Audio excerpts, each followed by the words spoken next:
Tabut Tuhan di tanah orang Filistin. Sesudah orang Filistin merampas tabut Allah, maka mereka membawanya dari Ebenezer ke Asdod. Orang Filistin mengambil tabut Allah itu, dibawanya masuk ke kuil Dagon dan diletakkannya di sisi Dagon. Ketika orang-orang Asdod bangun pagi-pagi pada keesokan harinya, tampaklah Dagon terjatuh dengan mukanya ke tanah di hadapan tabut Tuhan. Lalu mereka mengambil Dagon dan mengembalikannya ke tempatnya. Tetapi ketika keesokan harinya mereka bangun pagi-pagi, tampaklah Dagon terjatuh dengan mukanya ke tanah di hadapan tabut Tuhan. Tetapi kepala Dagon dan kedua belah tangannya terpenggal dan terpelanting ke ambang pintu. Hanya badan Dagon itu yang masih tinggal. Itulah sebabnya para imam Dagon dan semua orang yang masuk ke dalam kuil Dagon tidak menginjak ambang pintu rumah Dagon yang di Asdod sampai hari ini. Tangan Tuhan menekan orang-orang Asdod itu dengan berat dan ia membingungkan mereka. Ia menghajar mereka dengan borok-borok baik Asdod maupun daerahnya. Ketika dilihat orang-orang Asdod bahwa demikian halnya, berkatalah mereka, tabut Allah Israel tidak boleh tinggal pada kita, sebab tangannya keras melawan kita dan melawan Dagon Allah kita. Sebab itu mereka memanggil berkumpul kepadanya semua raja kota orang Filistin dan berkata, apakah yang akan kita lakukan dengan tabut Allah Israel itu? Lalu kata mereka, tabut Allah Israel harus dipindahkan ke Gad. Jadi mereka memindahkan tabut Allah Israel itu ke sana. Tetapi setelah mereka memindahkannya, maka tangan Tuhan mendatangkan kegemparan yang sangat besar atas kota itu. Ia menghajar orang-orang kota itu, anak-anak dan orang dewasa, sehingga timbul borok-borok pada mereka. Lalu mereka mengantarkan tabut Allah itu ke Ekron.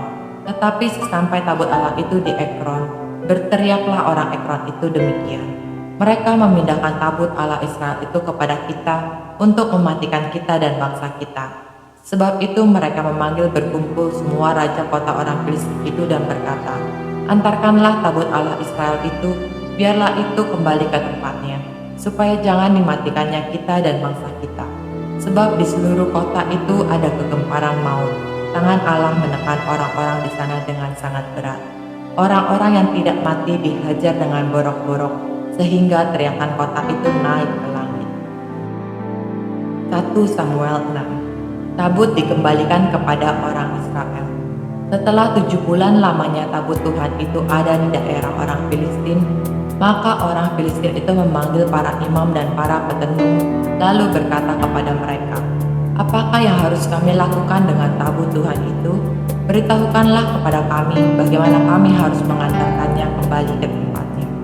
Lalu kata mereka, apabila kamu mengantarkan tabut Allah Israel itu, maka janganlah kamu mengantarkannya dengan tangan hampa, melainkan haruslah kamu membayar tebusan salah kepadanya, maka kamu akan menjadi sembuh dan kamu akan mengetahui mengapa tangannya tidak mundur daripadamu. Sesudah itu bertanyalah mereka, apakah tebusan salah yang harus kami bayar kepadanya? Jawab mereka, menurut jumlah raja-raja kota orang Filistin, 5 borok emas dan 5 tikus emas. Sebab itulah yang sama menimpa kamu sekalian dan raja-raja kotamu. Jadi buatlah gambar borok-borokmu dan gambar tikus yang merusak tanahmu, dan sampaikanlah hormatmu kepada Allah Israel.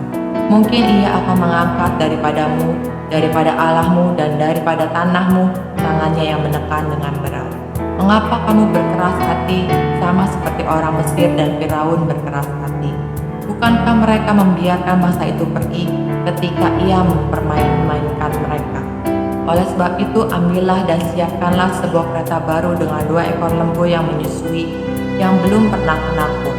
Pasanglah kedua lembu itu pada kereta, tetapi bawalah anak-anaknya kembali ke rumah, supaya jangan mengikutinya lagi. Kemudian ambillah tabut Tuhan, muatkanlah itu ke atas kereta, dan letakkanlah benda-benda emas yang harus kamu bayar kepadanya sebagai tebusan salah ke dalam suatu peti di sisinya, dan biarkanlah tabut itu pergi. Perhatikanlah, apabila tabut itu mengambil jalan ke daerahnya ke Bet-Semes, maka dialah itu yang telah mendatangkan malapetaka yang hebat ini kepada kita. Dan jika tidak, maka kita mengetahui bahwa bukanlah tangannya yang telah menimpa kita. Kebetulan saja hal itu terjadi kepada kita. Demikianlah diperbuat orang-orang itu. Mereka mengambil 2 ekor lembu yang menyusui, dipasangnya pada kereta, tetapi anak-anaknya ditahan di rumah. Mereka meletakkan tabut Tuhan ke atas kereta, juga peti berisi tikus-tikus emas dan gambar benjol-benjol mereka. Lembu-lembu itu langsung mengikuti jalan yang ke Betsemes melalui satu jalan raya, sambil menguak dengan tidak menyimpang ke kanan atau ke kiri, sedang raja-raja kota orang Filistin itu berjalan di belakangnya sampai ke daerah Betsemes. Orang-orang Betsemes sedang menuai gandum di lembah. Ketika mereka mengangkat muka, maka tampaklah kepada mereka tabut itu. Lalu bersukacitalah mereka melihatnya. Kereta itu sampai ke ladang Yosua, orang Betsemes itu, dan berhenti di sana. Di sana ada batu besar. Mereka membelah kayu kereta itu dan mereka mempersembahkan lembu-lembu sebagai korban bakaran kepada Tuhan. Orang-orang suku Lewi menurunkan tabut Tuhan dengan peti yang ada di sebelahnya, yang di dalamnya ada benda-benda emas itu, lalu menaruhnya di atas batu besar itu. Dan pada hari itu, orang-orang Betsemes mempersembahkan korban bakaran dan korban sembelihan kepada Tuhan. Ketika kelima raja kota orang Filistin melihat hal itu, pulanglah mereka ke Ekron pada hari itu juga. Inilah benjol-benjol emas yang dibayar orang Filistin kepada Tuhan sebagai tebusan salah. Dari Asdod 1, dari Gaza 1, dari Askelon 1, dari Gad 1, dari Ekron 1. Lagi tikus-tikus emas menurut jumlah segala kota orang Filistin, kepunyaan kelima raja kota itu, baik kota-kota yang bertubuh maupun dusun-dusun sekitarnya, dan batu besar yang di atasnya diletakkan mereka takut Tuhan. Di ladang Yosua orang Betsemes itu adalah saksi sampai hari ini. Dan ia membunuh beberapa orang Betsemes karena mereka melihat ke dalam tabut Tuhan. Ia membunuh 70 orang dari rakyat itu. Rakyat itu berkabung karena Tuhan telah menghajar mereka dengan dahsyatnya. Dan orang-orang Betsemes berkata, "Siapakah yang tahan berdiri di hadapan Tuhan Allah yang kudus ini? Kepada siapakah ia akan berangkat meninggalkan kita?" Lalu mereka mengirim utusan kepada penduduk Kiryat Yearim dengan pesan, "Orang Filistin telah mengembalikan tabut Tuhan, datanglah dan angkutlah itu kepadamu."